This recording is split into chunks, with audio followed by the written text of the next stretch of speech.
কেন প্রবাসীদের দোয়া আল্লাহ তাড়াতাড়ি কবুল করেন?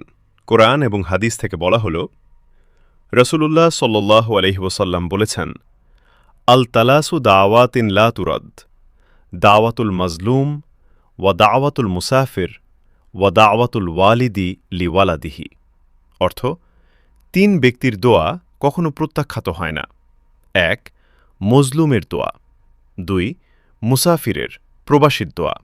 ৩. সন্তানের জন্য পিতামার দোয়া। তিরমিজি, ইবনে মাজাহ। প্রবাসী সাধারণত মুসাফিরের হুকুমে থাকে, তাই তার দোয়া দ্রুত কবুল হয়।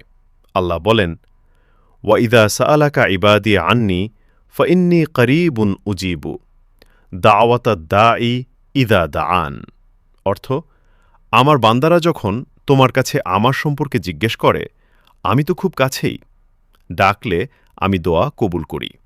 সূরা আল বাকারা ১৮৬। প্রবাসে আল্লাহ ছাড়া আর কাউকে ডাকার সুযোগ থাকে না। এই খাঁটি তাওয়াক্কুল দোয়া কবুলের বড় কারণ।